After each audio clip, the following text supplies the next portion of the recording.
Hi there, Tricia. Happy Hello. Saturday, the 23rd of May. Can't believe it. Time's flying. I mean, it's hot. Yeah, it was a rainy day here, that's for sure. Oh, did you guys Oh, get rain? yeah. So you not have rain where you are, lady? No, it may be coming tomorrow, but we had a beautiful day today. It was really crowded though. Um, the people are at the beach now. Tis the Oh, season. touristy. Yeah, well, what the locals call it, and maybe this was new to me, but they call it terrorist season. So if you're Oh, local and then all of the holiday people, are just everywhere for the summer, which is obviously good for the businesses here. But I know I went right. in and had to grab some stuff for dinner at the Publix, and then I realized this is the big day where everybody checks in, and then they head to the grocery store. So I was like, ah. Yeah, that's right. Now that you're there and you actually live there, I'm sure it's a completely It's a different. very, very different experience. And I'm in the store grabbing a few items and I'm dodging all these people with these huge carts, that they're shopping, for the whole week and with 10 kids or whatever. And like, Yeah, invading for the summer. That's so true. yes. Yeah, without a doubt. Well, I'm excited for our guest tonight because I want to set the record straight, and they're going to be on in just a second. But I wanted to talk too about some of the upcoming shows that are going on. Well, also our the View of Truth that we had this past Friday. Um, I would love for you guys to go back if you have an hour and watch it. David Whitehead was our guest, and he did you ever watch the series Cult of the Medics, Trisha? I didn't. Yeah, it was back during the time when everyone was watching Fall the Cabal and X-22, and he had a series called Cult of the Medics, and it I was captivated because Oh, he takes back where this whole medical industry came from way back and how it was infiltrated, and it's beautifully done. And we had such a wonderful conversation with him. Um, because he's just a good man and a good dad, and he's been a truth warrior, podcaster, and film creator for years. So it was a wonderful conversation. So I would love for you all to go back and watch that. And next Friday on The View of Truth, we are going to have on Professor David Clemens. He's coming oh, on my because favorite. I know, because he's going to talk about it's going to be right before Tina Peters gets released. And he is going to talk about some of his latest videos. His videos are unbelievable. They're beautifully done. They're only about 20 minutes. He's also on YouTube, and the professors, you could just Google David Clemens and Professor's his record. The professor's record. They're professor's record. Yes. amazing. Um, Especially the last two. Like they're all great. They're all great. yeah, they really are amazing. And so I'm just so excited to be able to show bits and pieces of some of his videos and talk about Tina Peters. That'll be next Friday too. And then Hey, I'm jealous, Ellen. I'm jealous. what? I'm I jealous. I'm jealous. I On know, the I view, know. not the labor of love. But I know. Well, I know. I totally get that. maybe And then part two. Part two. You can bring them yes, back. exactly. I think so. And then I'm kind of excited for next week too because I'm going to have a Truth Teller Tales episode, which I normally tape, but I think I might do this one live. It's with Lewis Herms. I'm going to be speaking with him right before the primary. So Oh, I'm still toying with that, but you know, we'll see. We'll see. And I'll keep everybody posted with all of that. You've Um, been super busy, super busy. Good stuff. but it's so fun to talk to all these folks, and you know too, and get to know them, and it's interesting. I said that word. I know. Oh, did Gary hear you? Yes, Did my he hear husband me? drinks every time we say fascinating or interesting. Did he 'Cause get my shout out last week? Did he hear my yes, shout love out? Hey, he loves Gary, we're trying. Oh my gosh, that's too funny.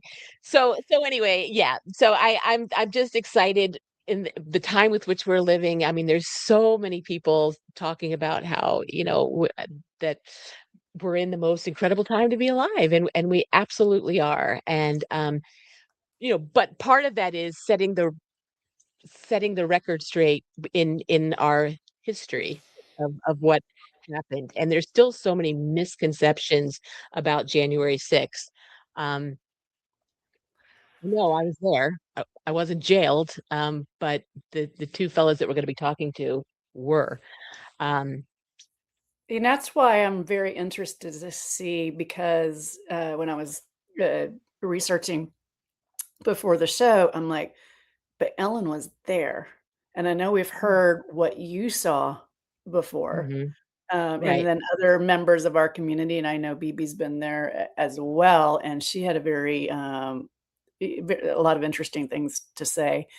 I know that when I watched it on TV, one of the first things that I noticed was that Trump was stalling. I felt like, well, first of all, Trump was late. And then I felt like in his speech, long before I knew any of this, because I was one of the people tuning in thinking everybody was going to get arrested, right? That this was all going Right. to go down. Biden was going to be revealed and Trump was going to be put in. But I noticed that, first of all, he was late. And then it just seemed like he just kept kind of talking on and on instead of like, uh, I just felt like he was stalling. And Hmm. now it all makes sense. And that It was just my does. perception before all of the other stuff went down. I felt it then that something was just was weird. Yeah, most definitely. It absolutely was. Well, I'm going to bring on Colby. Colby's and Will is father and son, but I'm going to go ahead and bring on Colby so we can start talking because I think Will is stuck in traffic. Um, and so we'll bring him on so we can just get started talking. Colby, hi, how are you? Hello, Lauren. How about you guys? Good. I know you. I saw you were sending me a message on your piece of paper, but I couldn't read it, so I thought I'd Oh, just bring you on. oh yeah, no. I was just letting you know. Less than 5 minutes, my dad'll be here. So Well, that's totally fine because because we can start talking with you because here's the thing that's so interesting. I'll start with this. We know so many things have been proven about that day that were lies. So many things. I mean, right. actually proven. And so I want to bring something up and show. I want to just show you all because I started looking at this. Um when I just Googled January 6th, 2021, and I want to share this with you and let you know what all is still out there. Okay, here we go. Let me put this on the screen. Um, okay, here we go. Okay, so I want to show you. So Wikipedia, we all know got problems, obviously, but this reflects everything that is right now still on the internet. Right. It says January 6th, the United States Capitol in DC was attacked by a mob Yeah. of Attacked. supporters of President Donald Trump in an attempted self coup 2 months after his defeat in the 2020 election. They sought to keep him in power by preventing a joint session of Congress from counting the Electoral College votes to formalize the victory for the president-elect Joe Biden. The attack was unsuccessful in preventing the certification of the election, and that's a whole other thing. It shouldn't have been certified because it was objected to, and that's the law. And all those people that did certify it committed treason. I know a congressman that was there that day, and that's a whole other story. Um, and it continues that the mob of people that were there caused people to die and caused policemen to be injured, and then you go down and it talks about who was involved. And then you read on, it's just all lies. And then it tells you the parties involved, the really bad parties that were involved. And it's QAnon. How silly is that? And as you click on QAnon, and it tells you that it's this far right, which isn't even a thing, we know, is a far right American political conspiracy theory. And it goes on to say how how ridiculous it is and how dumb it is, and these people, and it says down here, these people actually think that there's this satanic world of pedophiles that are ruling the world, and he's trying to stop it. And I mean, this is literally what people are looking at.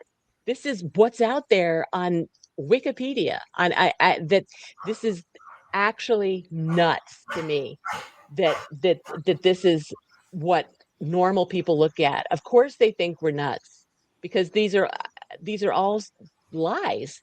It's crazy. And it's disheartening, but I think it's up there too because it will all be changed. But oh, hi, Will.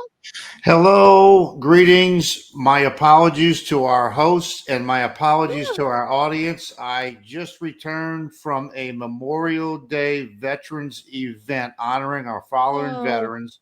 Oh, That yay. It would include a meeting with the Louisiana governor that I did not know would happen. So it set me back a few minutes, but we're here. So my apology. You get a pass, man. Yeah. Thank you. Thank you. You get a pass, totally. Welcome. Yeah. No, we were setting some flags out at the Louisiana Capitol, over 1,000 flags for our fallen Louisiana soldiers and vets. And Governor Landry was there to oversee the proceedings, as well as the director of the VA. And it was a very, very great meeting. I met with some of the parents of Gold Star families that have lost their sons. And it was a very good day. It was time very well spent. So again, I apologize for the delay. That's so important, and that is most important, actually.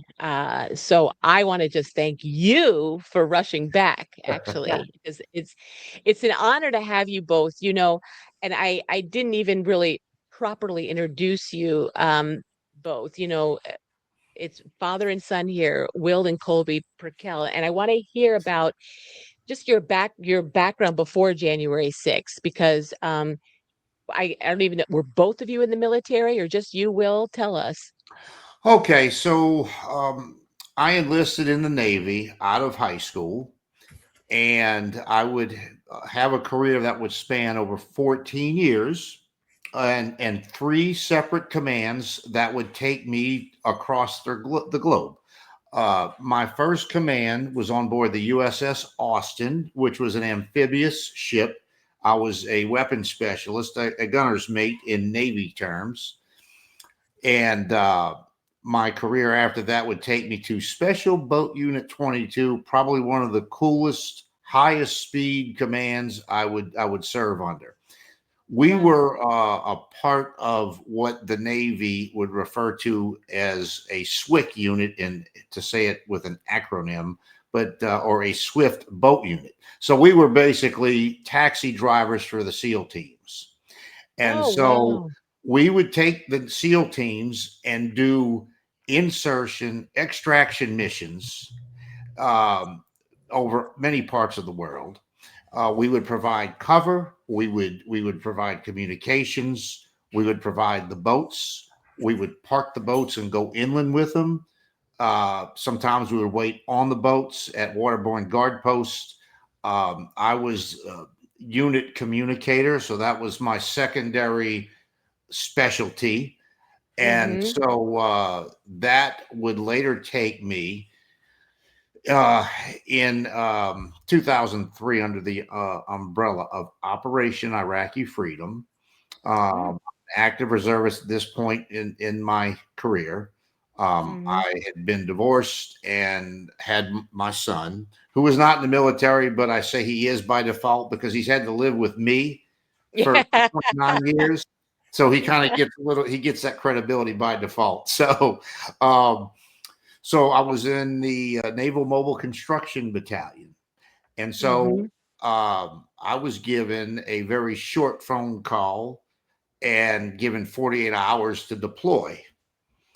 And thanks to some friends at that time that helped me out to get moved, to get him situated in another school, my sister, who I would have to, and my parents, who would have to help me situate because his mother at the time was living in North Carolina and we're here in Louisiana. And so on short notice, I had to deploy. And at 6 years old, I would have to separate from him. And that was a pain that I would have to face so many years later in life, as we'll get into later on in the show, of having to be separated from him, that I didn't think I would have to do again. And so that kind of that covers the military end of it, Ellen. Well, that, and I'm sure there's a lot more to it. And I have to say how you came to back up even a little bit for me. I have become friends with Magadai, Diane, who's actually in our chat. She's a wonderful moderator and a wonderful friend. And I know she became friends with you at Threadfest that just happened a couple months ago. And right. And she just had a wonderful conversation with you. And she called me and she said, Ellen, you have to have them on. They're so awesome. So so I'm so glad. Thank you, Magadai, for introducing me to these wonderful fellas and to hear their story, because it's so important. The truth has to be truth. I mean, it has to come out, and it has to be on the record so that when the time is right, the people will be able to find the truth to this story. So, when did you decide that you both were going to go to Washington on January 6th? That was my idea, actually. It's kind of my fault. It was his idea, and being that we work together as a father and son team, coordinating work schedule and time away to make the trip was touch and go. And so I didn't buy the plane tickets until Tuesday. What was it? Tuesday before the Wednesday. I guess it was a day before I had confirmed our flights. And so we had discussed it. He had brought it up to me, his desire to go, because we followed the 2020 election. We watched it. We were rooting for President Trump. Right. And we saw he did wonderful things for the country, and we wanted that to continue. And so we decided, when we saw the counting stop at midnight, when we saw, okay, he was winning when we went to bed, how in the heck did we wake up to him not winning? Those things were enough for us, Ellen, and even being outside the truth community at that point, because we weren't fully awoke yet. But we knew enough at that point to say, this is not right. Yeah. And I spent 14 years in our military, traveling abroad, helping other nations get back on their feet after political upheaval, to say, thankfully, we live in a country where we can vote and be heard. And so that philosophy carried over, and even to the point, as scary as it began to feel, to say, we're gonna speak our mind and tell the government we disagree with this outcome. We have seen enough to question the validity of this election. And everything that everybody else in our audience that's watching saw, the stop counting at midnight from the swing states, the video footage of the vans at night dropping off loads of boxes of possible ballots at late, in the middle of the night.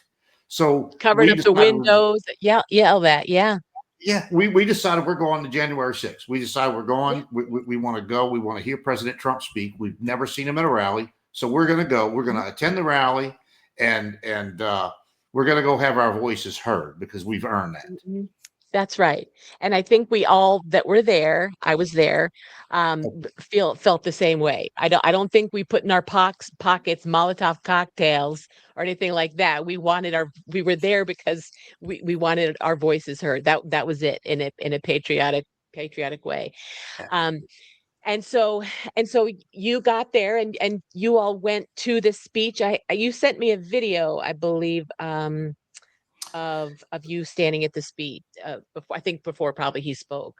You were there for that? I did, and that was encapsulating for those maybe in the audience that haven't seen or weren't able to go but wanted to go, just to appreciate the mass size of the support of the MAGA movement, of patriot citizens that were there to be seen and heard. Right. And it was quite overwhelming. I don't ever recall being at any one event where there were that many people in one location at the same time for the same reason. Agreed. And Yeah. you were there, you saw that. It was humbling to see. It was. I want to show this. This was looked like at the stage, right? Yes.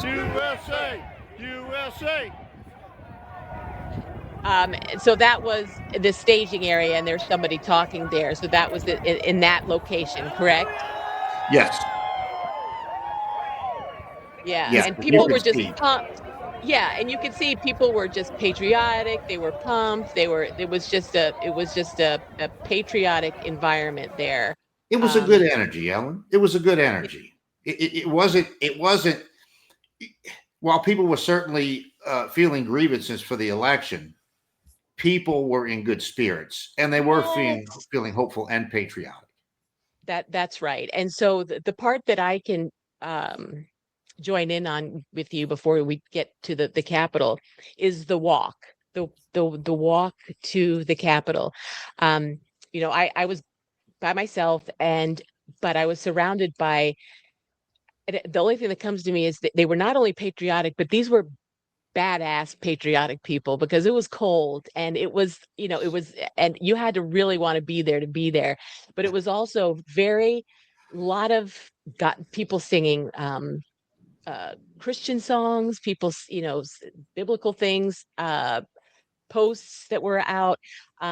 It was the energy with the force of God was very present. And people were just singing singing out loud, and it was just a beautiful group of badass patriots that were Yes. not. Yes, it No was. one was there to. Nobody was there. No one was angry. No. Yeah. And so I felt really energized walking there. And then my story ends, because so then we can get to your story, is when I got to the lawn of the Capitol, and that's when the energy completely changed. And it got weird and thick, and I'm not good at reading energy, but I that was obvious, and I saw these going, and I'm like, what the heck is happening? And it was just bizarre. And then I start walking back, and my daughter calls. She hears it on. She's like, "I'm Mom." She's watching it on TV. I'm like, I'm walking back. As a female, I was by myself. But there's weird people in the crowd, and I'll show you. I just included one picture for Okay. today. There were weird folks in the crowd that were facing the other way and that were completely covered. This felt like this fella. He was one of Oh many. yeah. That Um, that raises questions. That raises questions. I mean, this was COVID era masking, but that's going a little extreme in my opinion. Yes, I mean, and he was facing the other way, because I took video, and he was part of the video that I took, and I thought, gosh, he was looking the other way, and it was just very weird, and I had passed big white buses, on my way there and stuff, and so on my end, that's all I knew, was that, and then afterwards when they shut everything down. So you both walked, and did you have that same feeling as you were walking to the Capitol, that energy? Well, I'll let Colby pick up and explain a little of the events between leaving the rally and then arriving at the Capitol. Okay. So we've already obviously established that it was really cold, and I don't think that still quite explains just how cold it really was. Yes. So we actually decided to walk back to the hotel, and we stopped at McDonald's and got food and coffee and chilled out in there for probably 20-30 minutes. Got back to the hotel and warmed up, and then we saw on the news the march going to the Capitol, and stuff started to kind of develop. So we were just very curious, like, hey, let's go run down there and see what's going on. And so we began our trek from our hotel down to the Capitol building. And at this point, we got there. There wasn't any barriers. Like, there was no barricades that were up, no barricades in the way. They had the orange construction, like, paper. I don't know what you want to call it, but that was just like laid over. And there were Capitol policemen on bicycles just talking amongst one another. And various points outside the Capitol, they had Capitol police in riot gear, but they were standing in like a passive aggressive stance. They weren't doing anything, telling anyone to go anywhere, just standing there. And we've got video, like, we're yelling at them, people next to us yelling at them, y'all do something about this. But when we made our way around to the east side, which is where we had entered, I actually have a picture I can probably just put up to the camera if that's fine. But Sure. people just talking, praying, singing, chanting USA. Let's see here. Bear with me. I've got a lot of. Okay, I got the video I can put up to the camera. Yeah, And you sent me some videos, Will. I have a video of you all inside. So you can see people. I see. Yep, talking. Right. Waving flags. Ellen, I have a video on the patio of the East Rotunda entrance. It's only it's 20 seconds long. I could put it up to the camera if you like. I don't know if I sent you that one. Let me show you the one that you sent. Okay, that's the same video. Yeah, so this is what I was running When we steal the vote, we're going to steal it back. And we'll come better armed. Well, and from what you're seeing, apparently at that moment, and we've seen the news headlines on CNN and some of the other mainstream outlets of the chicanery that broke out on the west end of the Capitol by the scaffolding, which I believe took place first, because this is the east side that you're seeing. Mm-hmm. And on this side, other than the gentleman fussing at the Capitol Police for not interacting, he apparently had traversed over to this side from the west side, which is why he's yelling at the police to do something. Because other than that, what you see is what we saw, and that was people standing around the Capitol Police in SWAT gear, standing in a passive position, not interacting with the crowd, not guiding, not saying, go here, don't go here. Yeah. No, they didn't say anything. Yeah. Mm-hmm. So then what happened after that? So we traversed, we filmed, we were curious. We traversed over towards the East Rotunda doors, which is where President Trump was inaugurated. And I will point out to our audience that those doors are magnetically locked and can only be opened from the inside. And I've spoken to a Marine vet who had embassy watch overseas, and they use the same style door locks at the U.S. embassies. And he told me you could hook a pickup truck with a chain to that door to try and pull it open. It would rip the handle off before that door would open with those magnetic locks, just to give you an idea.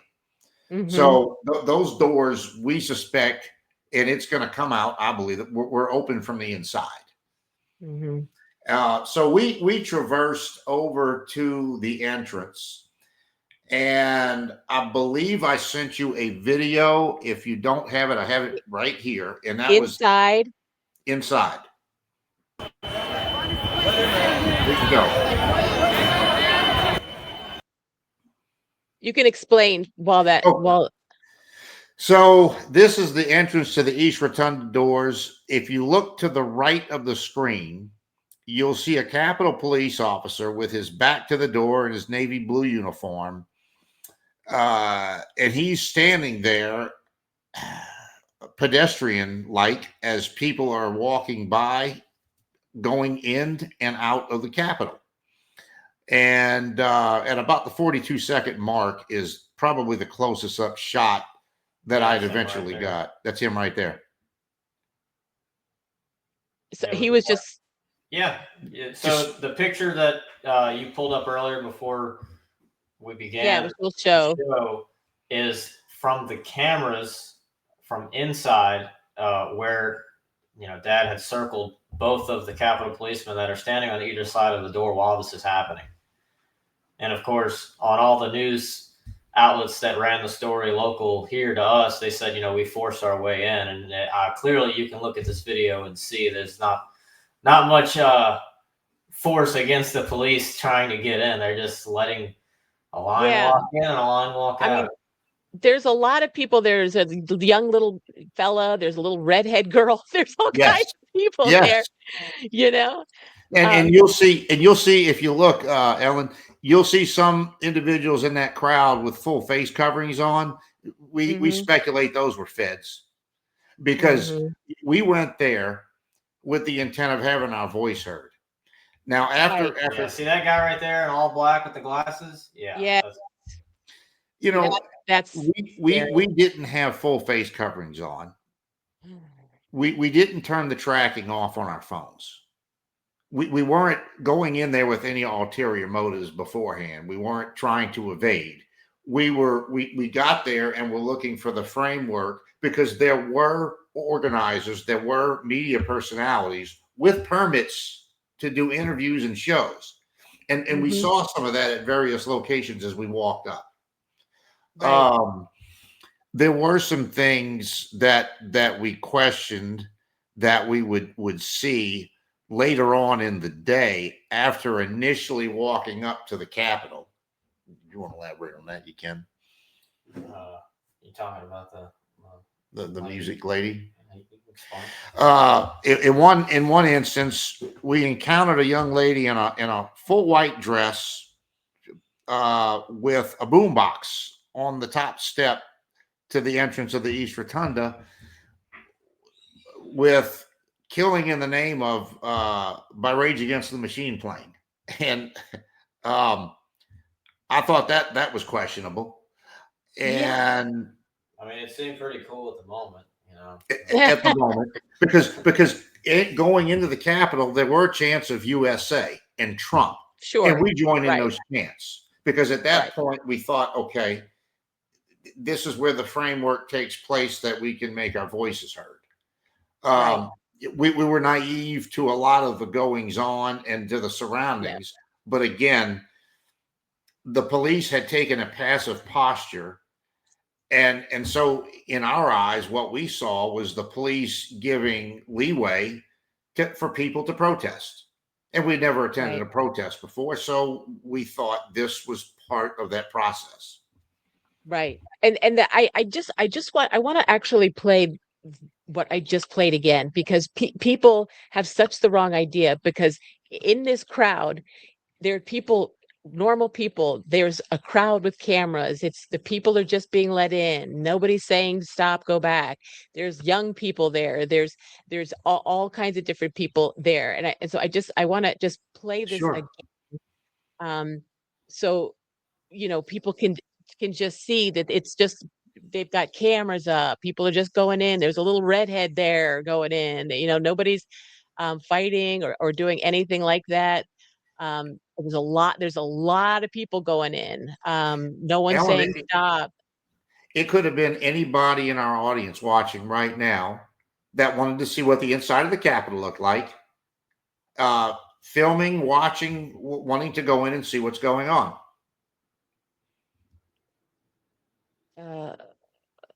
Okay, so actually, hold on a second. I'm sorry. I just got a message from Hair Therapy. When she messages me in the middle of the show, there's a reason.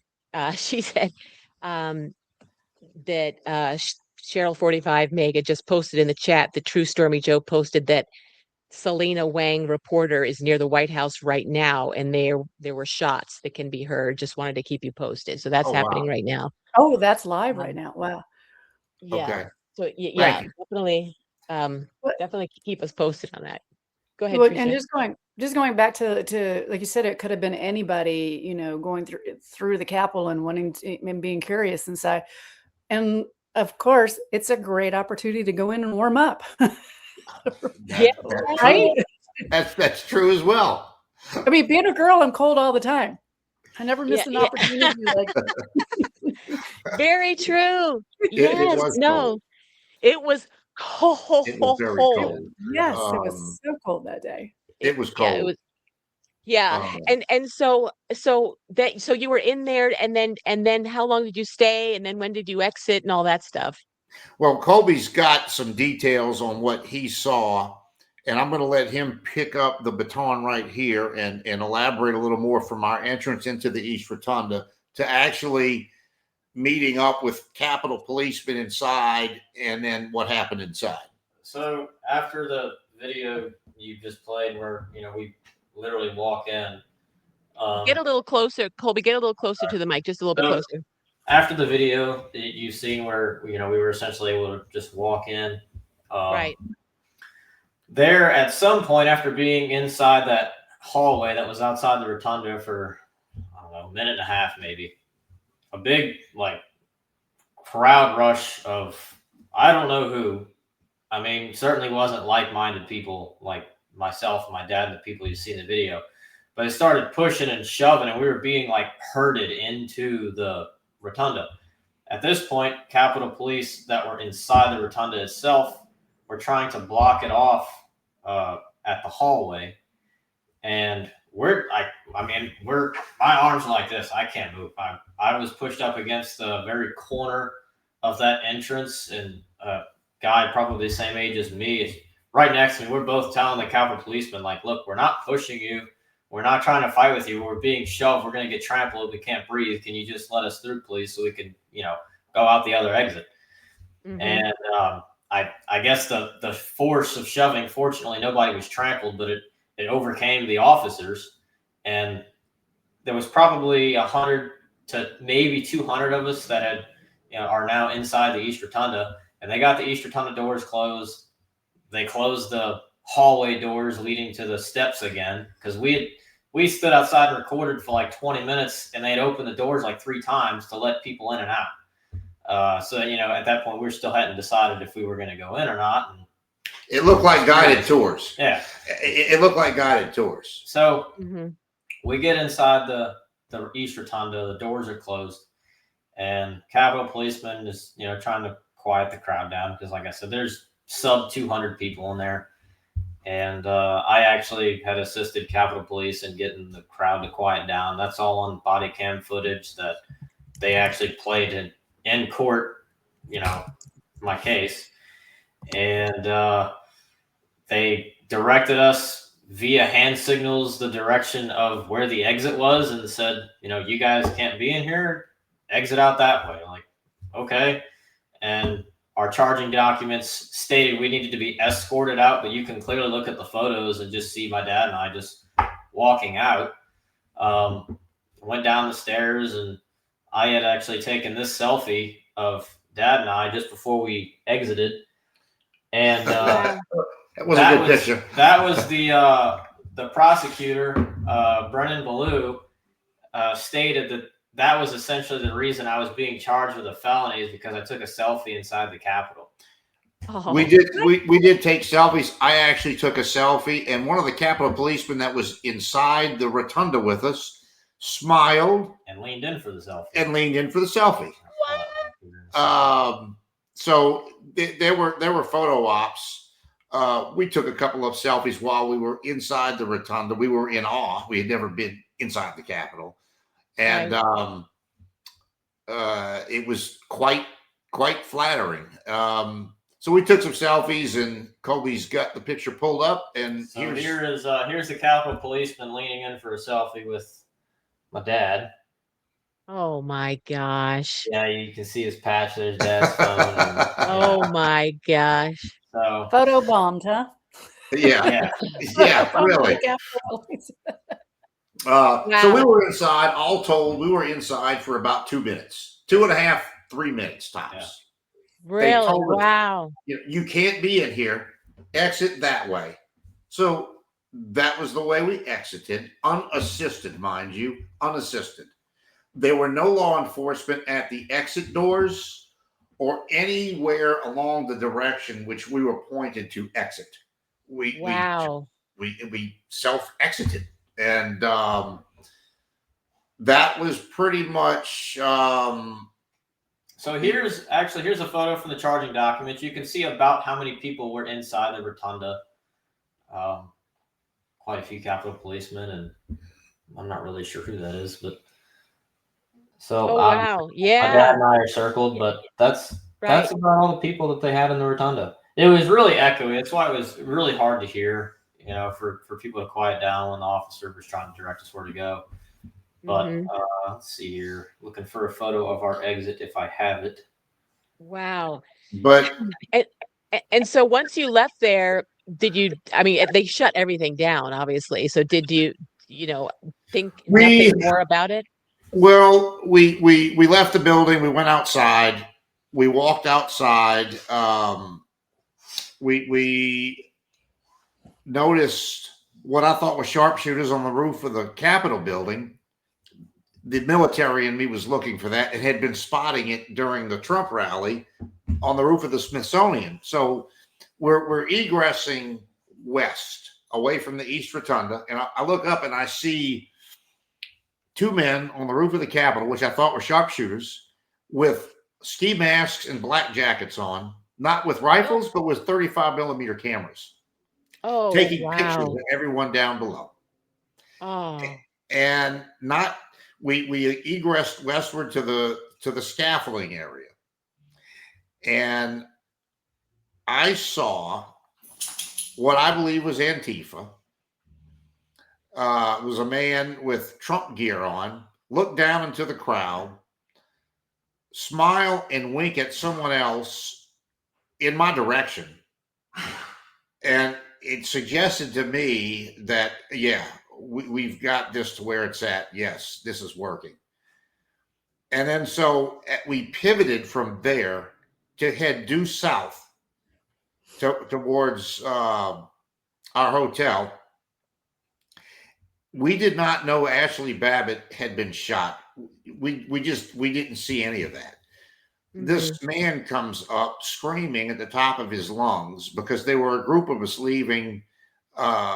We didn't know the other people. We didn't know who they were, but this man's well dressed, well groomed, and I'm listening to him, and I'm looking at his pupils to see if they're dilated because I'm thinking this man is on something, because he sounded like he was talking out of his mind. But what he was telling us was, we have to go back in the Capitol. We have to take this building back. They just shot an unarmed woman, and we can't let them get away with this. Wow. So I looked at Colby. He looked at me. We said, let's get the hell out of here. At that Yeah. point, we were concerned. We were naive and did not understand the framework of what we had walked through. Right. And at that point, we had begun to process it, only too late. Right. And so how long before what happened next that had to do with this? Did you get a knock at the door? What happened Well, next? The quiet guys. so in April of 21, I was flying to Chicago to go pick up a work van. And unbeknownst to me, I would have issues getting on the plane. TSA pulled me out of line, could not tell me why.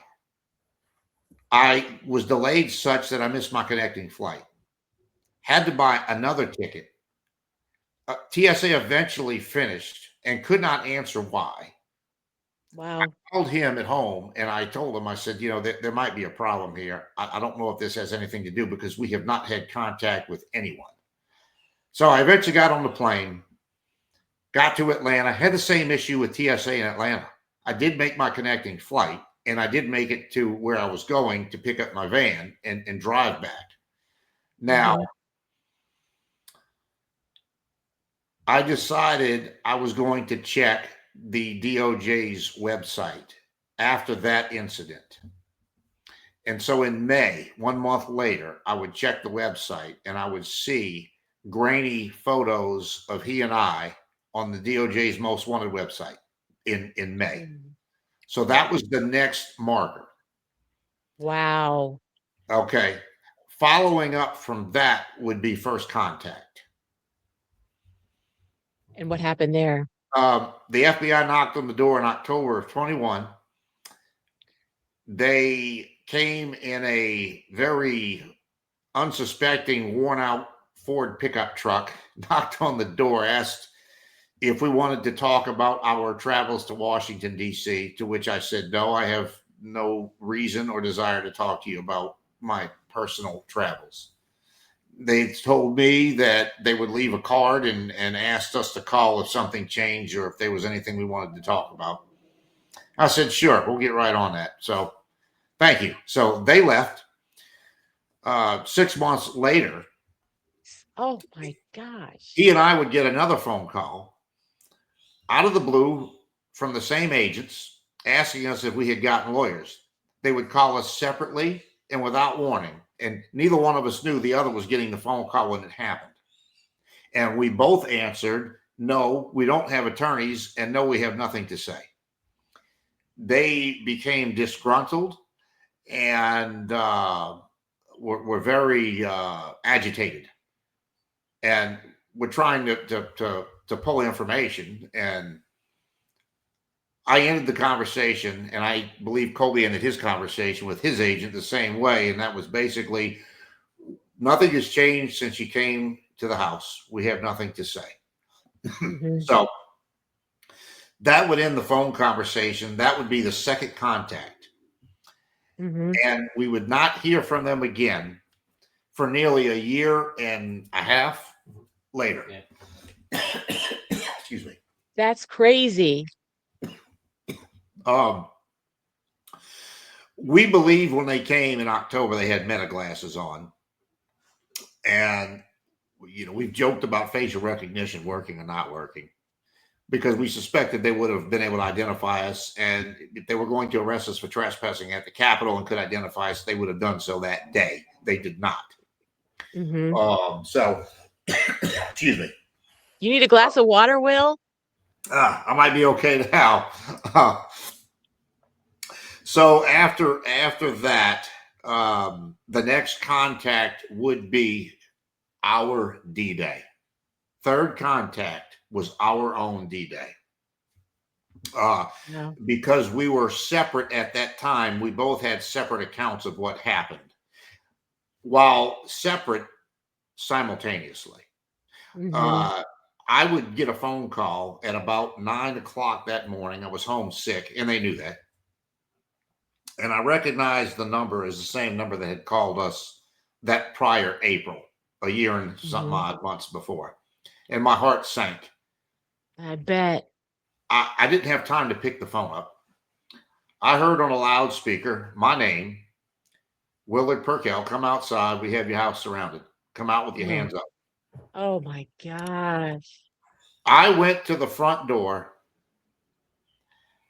and I look out and I see 2, 3, 4 SUVs parked sideways with gun barrels pointed at me. I look at my desk and I've got 3 sets, 6 approximate red dot sights, individually pointed center mast. That's horrific. They told me to turn around and come outside with my hands up, turn around, kneel down in the grass, and they cuffed me. Wow. For all your neighbors to see. And they did. This is the SWAT team pulling up to execute the arrest. Oh my God. You can see the rifles. you'll see the rifles and the Yeah. battering ram. They had door breachers, riot shields, and then of course their tactical rifles. So all that happened when I was on the way here from my fiance's house, and I got pulled over on local state highway and pulled out of my truck and arrested, and JTTF and FBI and all rolled up. And I mean, I was genuinely actually confused at first because they worked in conjunction with local law enforcement, of which we have a really good relationship with our local law enforcement. So when they pulled me over, I was confused. I'm like, I used my blinker. Only through friends and family in law enforcement, not for any other reason. All those good relationships. Just clarifying. That's So yeah, they pulled me over, and I'm telling the officer, I use my blinker. I don't know what the deal is. And they're like, oh, you need to step out of the truck. And then like 3 or 4 other units rolled up, and it was JTTF and FBI getting out, which JTTF is Joint Terrorism Task Force. So at that point, I became extremely pissed off because I knew what I was being arrested for. yeah. And, the truck that I had at the time, which unfortunately still have, I had just bought a new used truck, and local law enforcement's trying to, he knows it's BS, but his hands are tied because he's unfortunately just following orders. So he's trying to get my mind off of what's really going on. Oh man, it's a nice truck. I'm like, that's making it worse because now I'm like really mad. I'm like, thanks. Yeah, I'm gonna lose my truck now and going to jail and all the fun stuff that was to follow. So they ended up bringing us to local law enforcement's main facility where they attempted to interview us, and it was right after Thanksgiving because it was November 30th, and Dad famously and jokingly asked them how all their Thanksgivings went, if they deep fried, baked, or store-bought turkeys. Well, there was an awkward moment of silence after they asked me if I had anything I wanted to say in their interrogation period, and I told them no, not without my attorney. That awkward silence when no one initiated any conversation, I began the conversation about who had what for Thanksgiving dinner, and of the 5 people in the room, everyone took a turn explaining how dinner was for Thanksgiving. Oh, Well, you are a Southern gentleman. That's the way we do it in the South, right? That's right.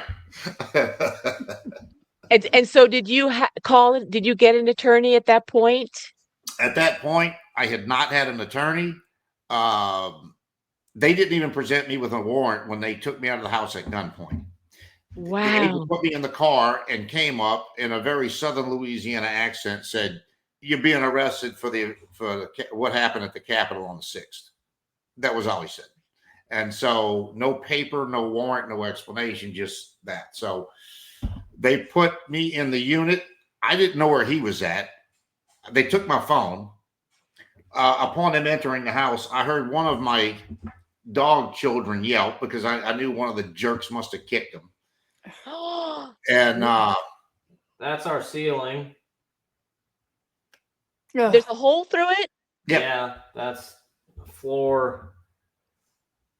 They ransacked the house. What were they looking for? That was my room. What were they looking for? They destroyed every room in the house. We think they destroyed just to destroy.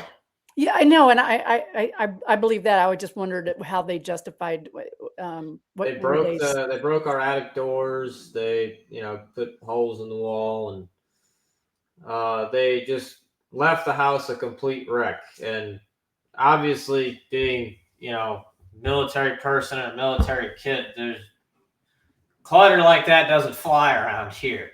So yeah, they just left it. Let's see here. It's kind of hard to see because of the exposure, but they just pulled a whole bunch of stuff off the shelves in our laundry room and out the cabinets and just threw everything on top of the washer and dryer.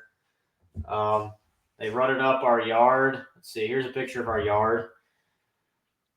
Oh, they drove that is maddening. That these are actual citizen people in our country doing this to other people in our country. Yeah. That was all the hinges, the boards for the hinges on both attic doors, in the garage and in the hallway. Oh my gosh. So, yeah, Yeah, Alan. And that's when they were pulled in. My neighbor had taken that picture. That's when they were pulled on the yard. Not in the driveway, just in the yard. They blocked the street off. We have a driveway, but they don't want to use the driveway. They want to pull on the grass. Yeah.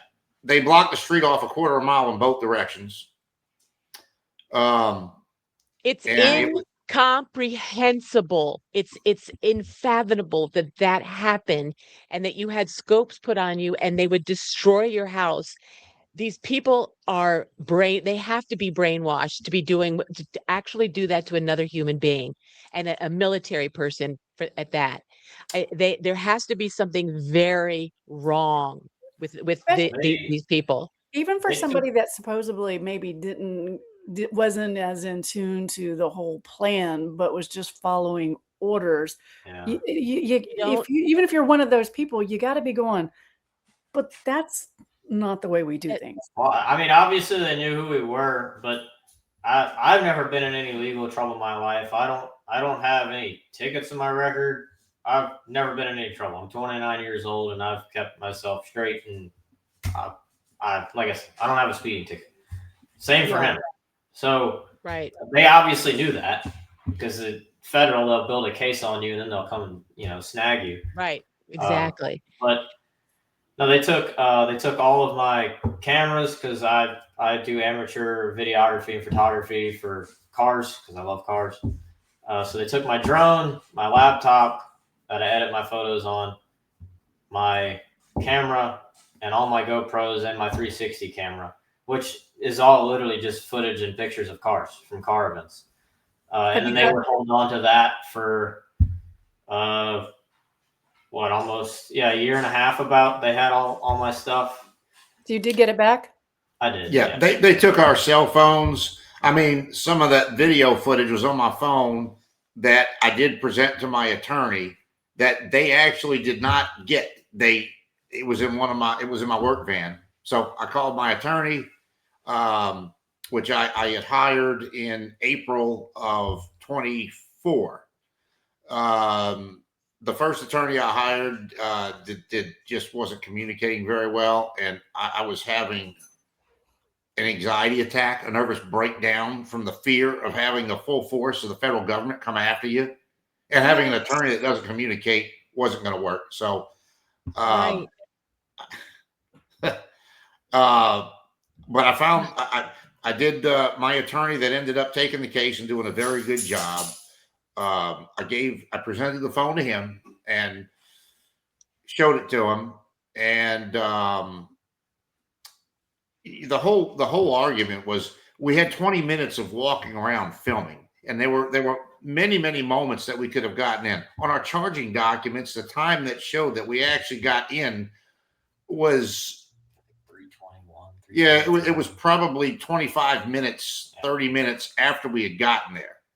And so my argument was, well, if we wanted to get in right away, we could have just, if our goal was to go inside right away and wreak havoc, we could have done it as soon as we walked up. Which we did not. And even at the point that we did get in, we were trying to understand the framework from which we were surrounded to protest, to be heard. And the individuals that pushed up from behind were shouting either force your way in or get out of the way. So we were trying to get out of the way when we ultimately got pushed in, because, to be honest, we just didn't know what was a safe framework to do it. And we got in a spot where we got stuck. And so we went in. We just went in and went with it. And to add to some of the illegitimacy of the whole, operation anyway, after they arrested me and read me my rights, they're like, oh, if you got a friend that we can call for you, they can come pick up your truck and your gun from on side of the road. I'm like, okay, it seems a little backwards, but all right. I fortunately have a friend that literally worked a block away from where I was pulled over. So he came and they, turned my handgun over to him, and he took my truck to his work. So I just thought that was a little odd, especially being officially labeled as domestic terrorists. You would think. You think? Yeah. Oh my gosh. The federal agents in the police car didn't know where the federal building was at. They were supposed to be taking us that day. I had to tell them where to go. Oh, you can't make this stuff up. You literally can't make this stuff up. And so you ended up being in prison, correct? Yes. Wow. Two Tell us separate about. times. So we were arrested and we were in prison locally. That was a 2-day process. Mhm.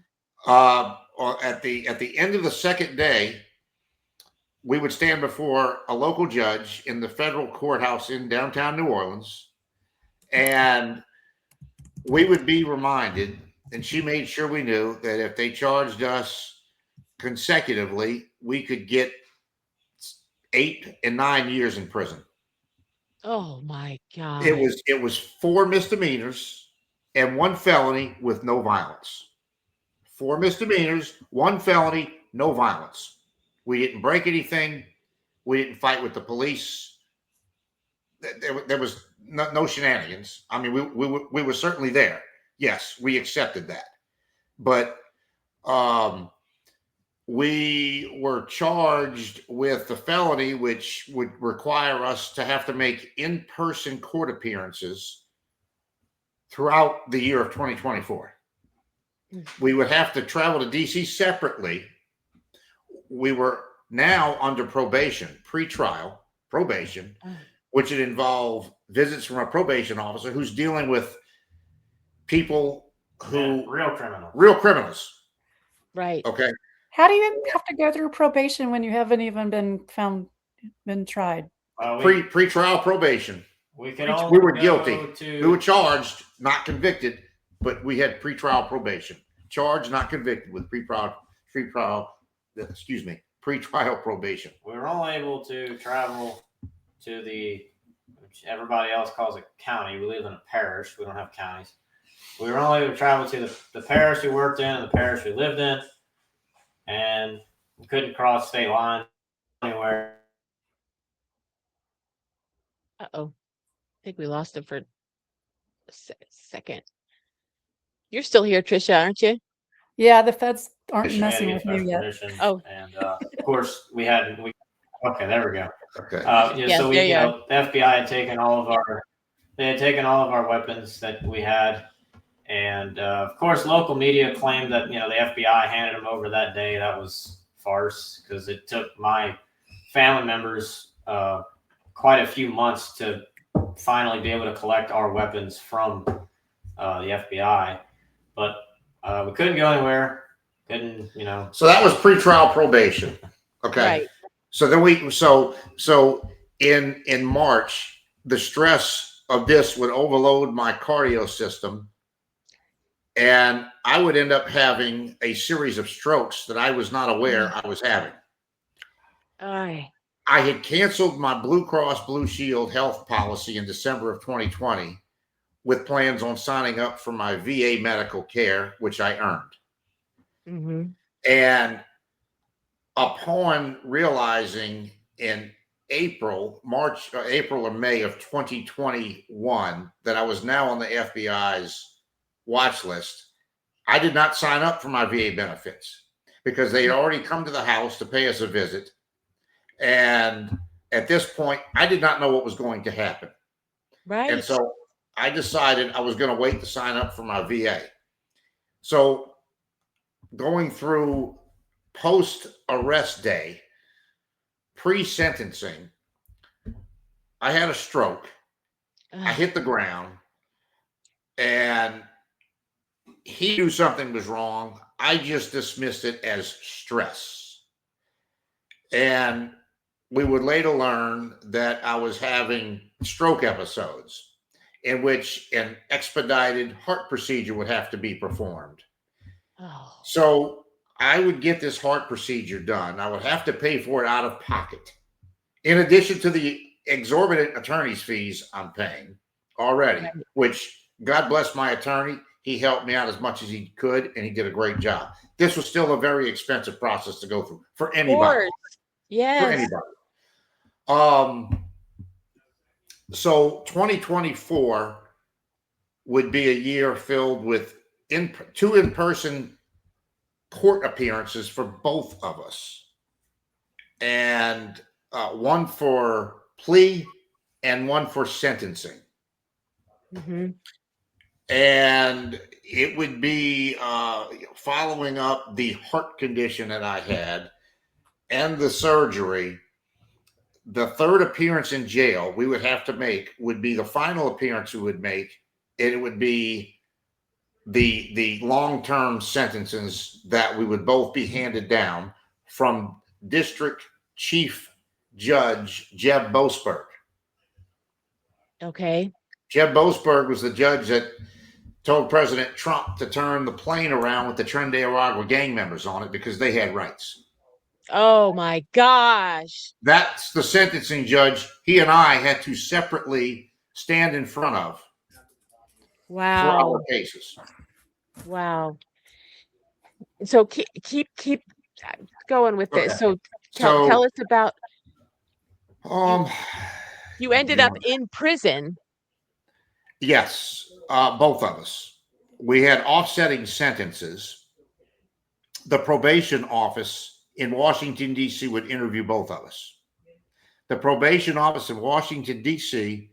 would recommend probation for both of us, not jail time. Mm-hmm. Mm-hmm. We would be required to put together a list of character reference letters, which we did. We both compiled near 20 apiece. My attorney, his attorney, and the judge would all acknowledge that those character reference letters were the best character reference letters they've seen in their career. In spite of that, and including a letter from my cardio doctor asking the judge to allow me to remain on probation due to undergoing cardiac rehab for my repaired heart, asked him as professionally and politely as he could to not incarcerate me. Mm-hmm. Judge Boasberg would not relent, and I would be sentenced to prison. Wow. Yes. Evil. Evil. It is evil. He would be sentenced, Colby would be sentenced to Federal Correctional Facility, Yazoo City, which is in Jackson, Mississippi. I would be sentenced to Oakdale Federal Prison in Central Louisiana at offset times. We had both requested our attorneys, they had asked the judge for camps because we didn't have a prior record at all. We'd never been in any legal trouble. Our conduct points allowed us camp level incarceration, but because we had a title attached to our names of domestic terrorist threat, they would not allow us to go to a camp because we were a flight risk and this. Oh my gosh. We had to be put in. I was actually in a building that was ran out of a medium facility, even though it was a low 2. They still ran it like the medium facility. Still said FCI Yazoo medium on the outside. So and to give your audience perspective, a low facility still houses people who are incarcerated for manslaughter, be it voluntary or involuntary, be it capital punishment, be it somebody who outright murdered somebody and pled down. But they're reserved for people that are on their way out of their sentences or are getting out early for good behavior, things like that. And in camps, it's like even way more relaxed than that. But low 2s, you've got medium above that, and then obviously maximum security.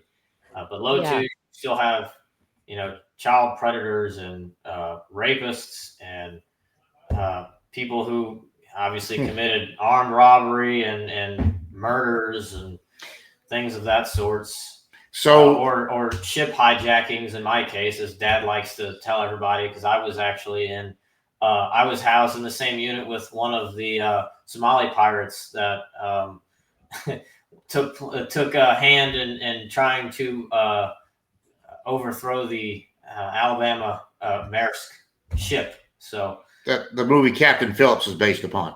Oh, wow. It was two doors down from him. And so when I told y'all early on, when I had to leave him behind at 6 years old, when my unit as a single parent got activated and I had to relinquish my custody of him to my sister, which I'm thankful she took, and leave him behind, that was a feeling I didn't want to revisit again. But when I had to Yes. drop him off at FCC Yazoo on September 17th, 2024, that crushed my heart. I bet it It crushed my did. heart. I cried a tear because that's my child and he doesn't belong. Yes. And this was a Right. building with 12-foot fences with rolled razor wire around it. And that was the worst feeling. That was Oh, the worst Yeah. feeling. how these people could do that to a parent and child. Yeah. How- It's so- ugh, yeah. yeah. Well, it's incomprehensible. It's not even, it's, when we, as people who are watching this, we're all pretty aware of horrific things that happen to other human beings that most people don't even know. This is one of those things. It's incomprehensible. It's just not even that people would be willing to point guns at you, point to destroy your home, to put somebody who's been through a heart procedure in jail. There's something very evil and something very wrong with these people, that they don't have a conscience enough to not do something like that. It is really evil. A lot So of the so you were corrections officers too were like just really, they just talk to you and treat you like you're The lowest form of life. dirt that's 6 feet beneath their feet. I mean, it's ridiculous. Because now, was it because they viewed you as a criminal, or because they believed? No, that's just how they treated anybody. It didn't Okay, matter what you were in there for. Yeah, They I didn't just- know whether it was because you were considered a terrorist that it was an even No, they just. I a mean, more biased or more hatred or vile type of treatment. when I was picked up after I'd finished serving my sentence, the one of the corrections officers outside, and I mean, I lost like a ton of weight because obviously it's not a day spa. Yeah. The Right. meals are absolutely terrible, and the portions are awful. So I'm walking out, and one of the corrections officers yells at me from across the parking lot. Like, at this point, I'm free. I've served my time. I'm done. I'm going home. In the most condescending way you can imagine, some, Mississippi corrections officer yelling at me. He goes, "Hey, step it up, boy." This is the picture Oh, of me picking him up with nothing but the prison clothes and a plastic bag. Wow. I think yes, I You think may I have had that one. have that. Oh, wow. And so your time So in prison, go over that for a couple of minutes. okay. So he got out, and then it was my turn to go in, which was the day after Election Day. I had to leave my house from which I'm sitting right now. I had to put on some throwaway clothes, and I had to drive straight to Oakdale Federal Prison, where I would be met by gate guards. I would have to walk through several metal detectors. I would be put in a holding cell. I would be given prison garb. And then I would be walked over to the general population. And when I got in there, this is a building situated the same way his was. The characteristics physically are the same. It's 40 rooms on both sides, 2 floors. So 160 men. And they sent, ironically, another January 6th prisoner to come bring me in. A good man that I became friends with. And he helped me. He helped me get settled in because they gave me the clothes, a rolled up mattress, and told me to go. And I'm walking into this giant building with 160 criminals that I've never met, don't know what they're in there for. My head was spinning. I couldn't even function. I couldn't concentrate. I couldn't even think to unroll the mattress. I was just standing there in this cell looking around. And you get put into a car, what they call a car in prison, You're either with a white car because you're white, you're with a black car because you're black, or you're with the Mexican car because you're Mexican. And so I would be walked down and interviewed by a group of 3 or 4 inmates that ran the white car. They would ask me what I'm in prison for. And so if you're not in prison for being a narc or what they refer to as a chomo, a child molester, monster, you're going to stay in a group. Your cell's going to be with what they would call like-minded people. So that was where I would get set up at. And, in the interview, these people know, they know what you're in there for. They have an idea. And as long as you don't fall into the other 2 categories, you're in a good spot. And so some of the guys will get commissary and they might give you something extra that they have because you're given a government checklist of items you're supposed to have, but you don't get those items. It doesn't work the way it's supposed to work. The stuff goes missing along the way. And so I would be in this building for 2 months with various criminals who had been given sentences of 15, 20, 30 years for various crimes. And you really walk a tightrope in there because when you come in there with a shorter sentence than everyone else, even though 60 days seemed like an eternity to me, it was a lot shorter than anyone else.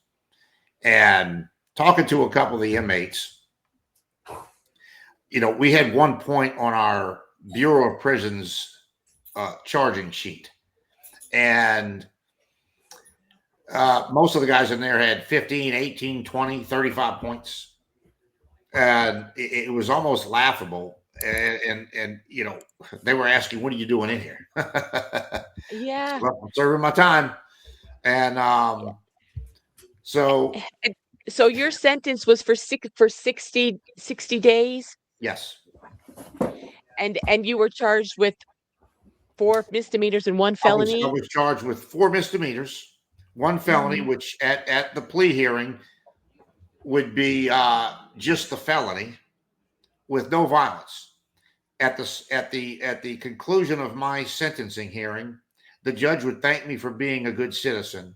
He would thank me for being a veteran. He would tell me he knows I'm not a criminal and that he will never see me in his court again, but that actions would have consequences. And so not the why or the what, but because of my presence at the Capitol on January 6th, that presence would require me to be sentenced to 60 days in federal prison. And so it went. And so was that 60 days the longest days of your life in there? It was a long 60 days.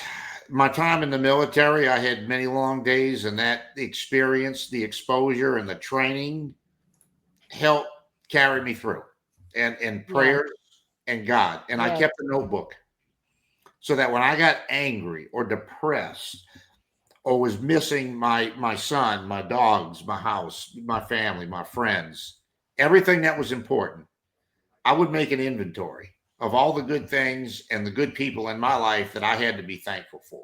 Yeah. And I would review that inventory. Wow. Will and Colby, do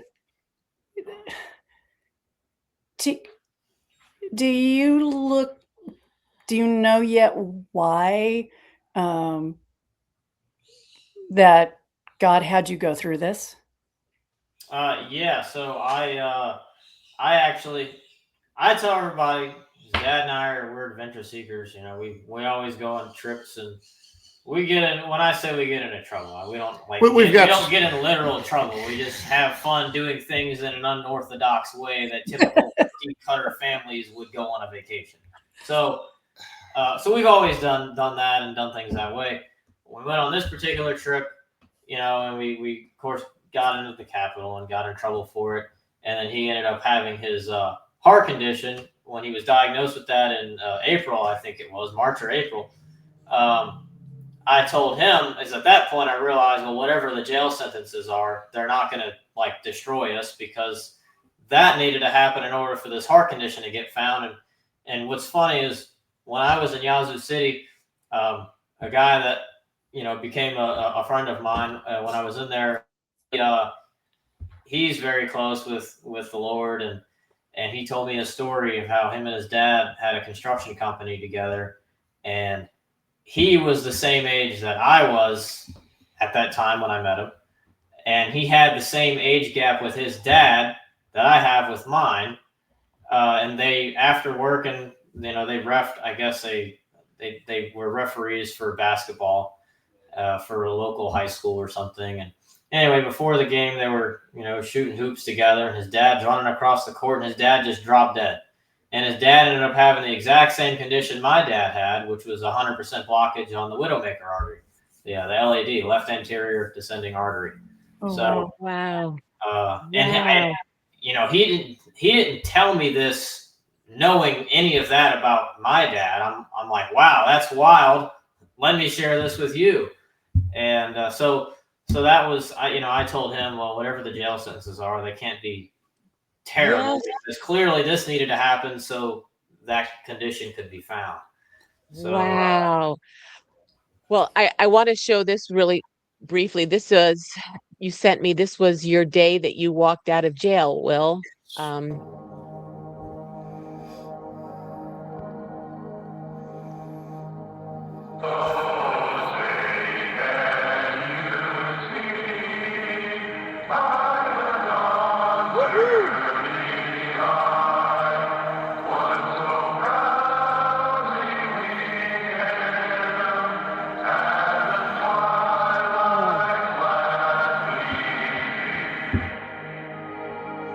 I pledge allegiance to the flag of the United States of America.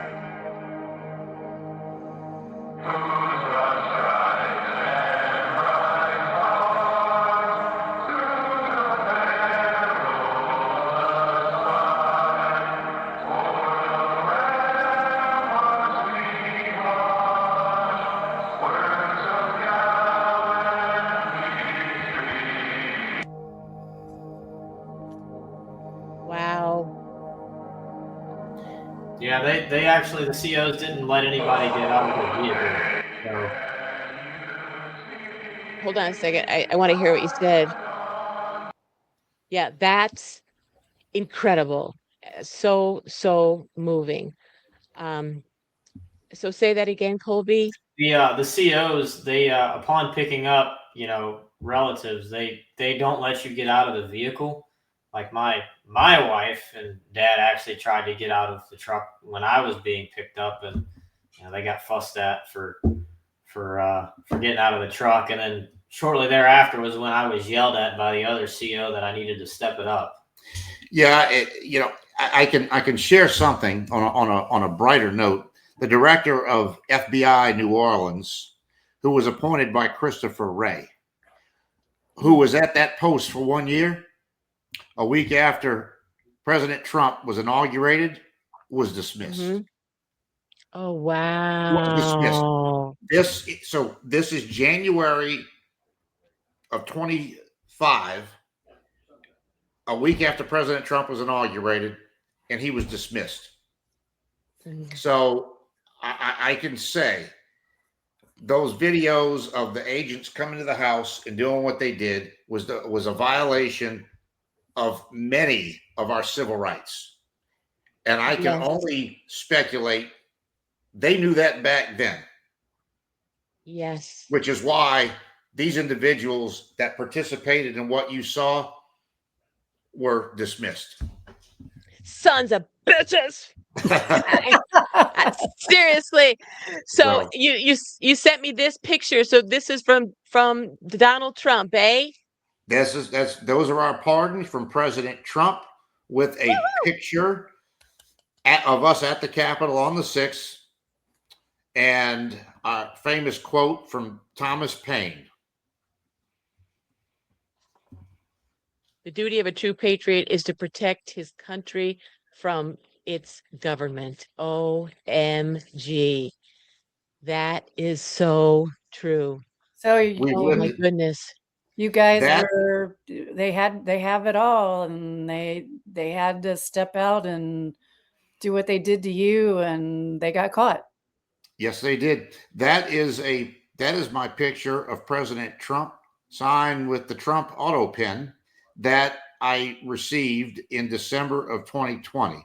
And that picture stayed on the wall and hasn't moved since 2020. Actually, one of the times the probation officer came by, we asked him if he wanted a Trump 2020 glass that said Shut "F your feelings." So Yeah. he declined. And this picture is signed to the two of you, correct? It's hard to see because it's small. Yes. But Yes. With the Trump auto pen. Of Yes. course. Yes, it is. Yes, it is. Oh my gosh.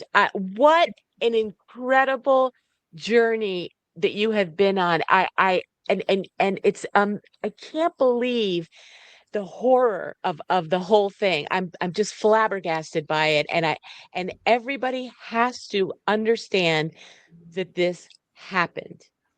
And I hope that that people will share this story, and so that people understand and see what happened, and for those that but continue to have the eyes to see and are able to comprehend actually what they're being told and still being told online is happened did not happen, and that incredible people like you were so harshly treated.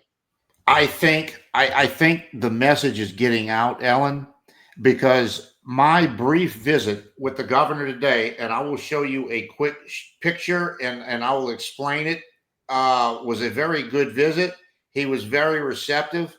This is me and Louisiana Governor Jeff Landry Oh, wow.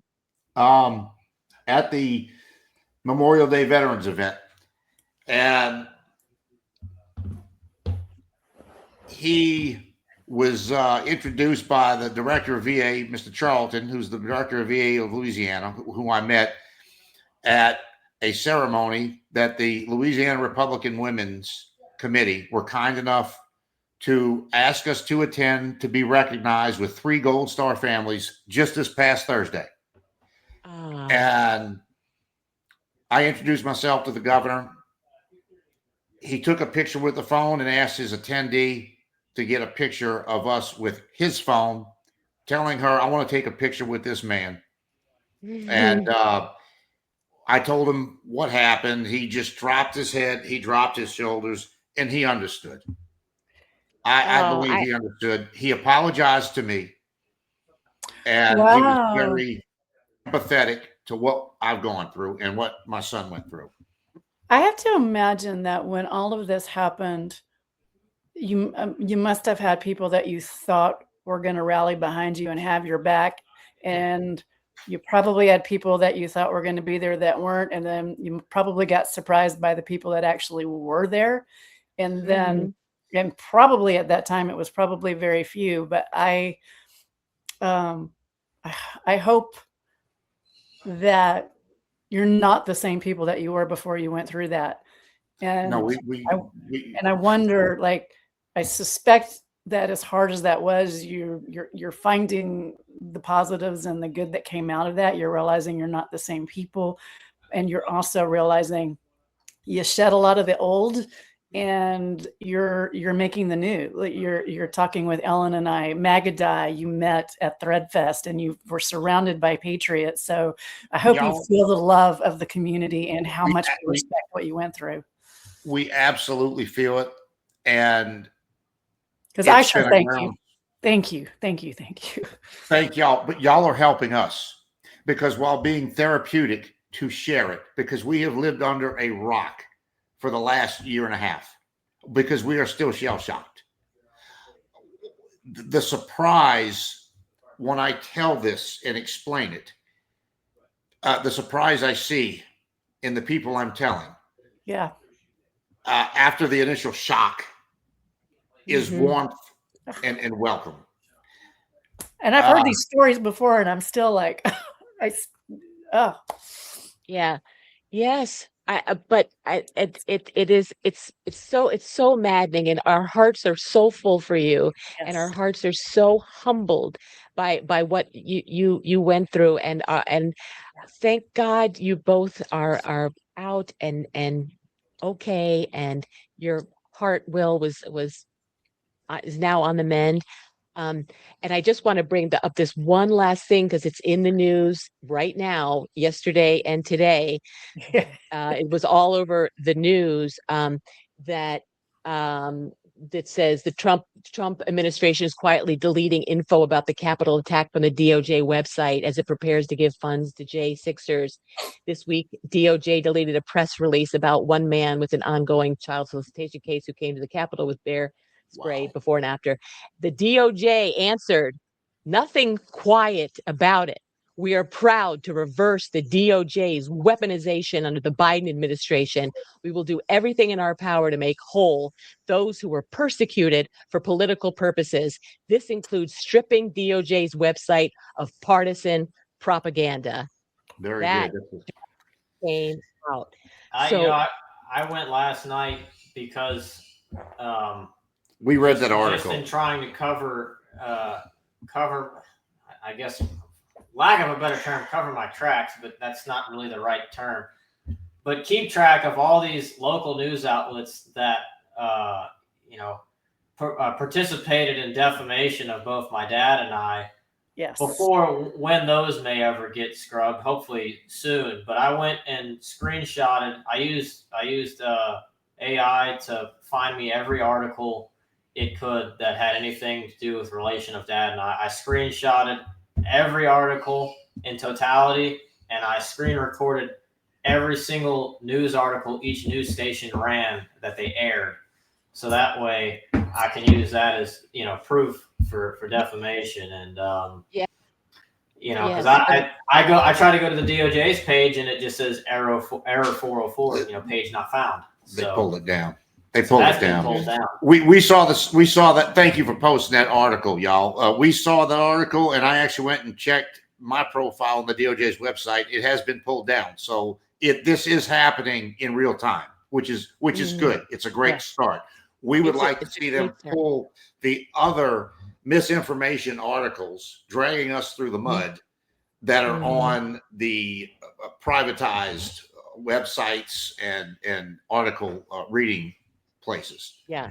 Will, do you think that in the future, does it make you wonder and how many other people that may have been incarcerated that are in there that were railroaded for whatever other political reason, or does it make you wonder if there's a greater initiative here that might lead you, from your experience, of something that's a little bit broader than what you might originally think, not just the January 6th people, but the corruption? How far back does it go? How many people are sitting in the penitentiaries that we both have personal accounts of friendships we made of individuals in prison charged with crimes that did not exist.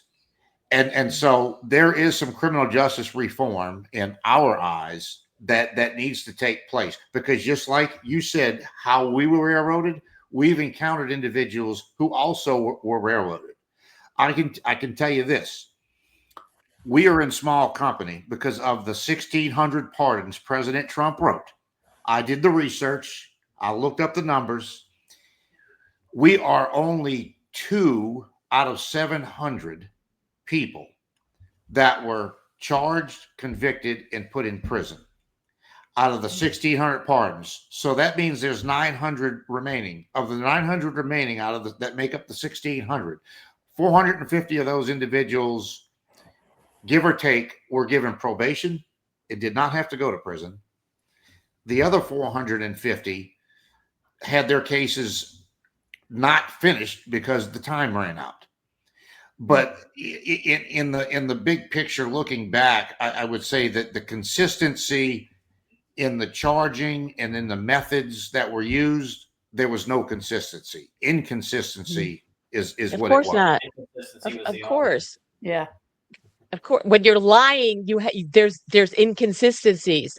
My attorney, she said she couldn't even see where they were charging me with the civil disorder, and then I, with all this, body cam footage that's finally being released, I told her, I said, look, if you can find the body cam footage of the officer that I was right up against, you'll literally hear me and the guy next to me saying, look, we're not pushing you. We're not trying to fight. They're shoving us. Just please let us through so we can get to the, the next nearest exit. And she's like, well, if we, subpoena for that, then they may try and charge you with assault on an officer and this, that, and the other. Just for contact with the officer, even though it was inadvertent, because the prosecution was using every measure they could. And I would remind the audience that in my charging documents, of the 8 or so pictures in the charging documents, I found 5 to 6 photos where I am circled that are not at the Capitol. There's 2 photos outside of our hotel. There's 2 or 3 photos at the National Mall. Wow. Wow. So who were the agents in the crowd taking pictures? Yes, they were everywhere. They were everywhere. That's horrifying. Boy, when our government has been weaponized, it really has been weaponized. And just one last thing, on January 6th, the people that actually were treasonous were those representatives, state representatives that were in the Capitol that day who certified the election. The ones that did not, who objected, did not commit treason. One of them was a friend of mine, a congressman. All the rest actually committed treason. Those were the people that actually are hopefully will be held accountable if they haven't already been. So, it's the amount of history that we're actually participating in and living in is beyond insane. And you two are, it's just been an honor to spend time with you. Will, on Memorial Weekend, thank you for your service. Thank you for being such a hero in our country. Colby, thank you for being such a wonderful son, for being so patriotic and being such a good fella. There's going to be, you both are going to be doing amazing, incredible things in the future, because you can't stop the truth. You can't stop God, and you can't stop heroes like yourselves. And we're just, all of us here, the people in the chat's hearts have gone out to you so, so much. We all just love you so much. And we can't wait to see what you're going to do next. And you have an army of soldiers that love God and love you behind you, and everything that you do. So thanks for all that you're doing. And thank you for sharing your story with us. Thank you. Thank you for having us. Thank y'all for having us. The pleasure was ours. Yes, it really was ours. And thank you. Have a wonderful weekend. Everybody have a wonderful Memorial Weekend, and God bless all of you And so thank much. you for your service, Will. Thank you for your Thank you for service. Thank y'all. Amen. All right. Take care. Mwah. Take care. Bye-bye.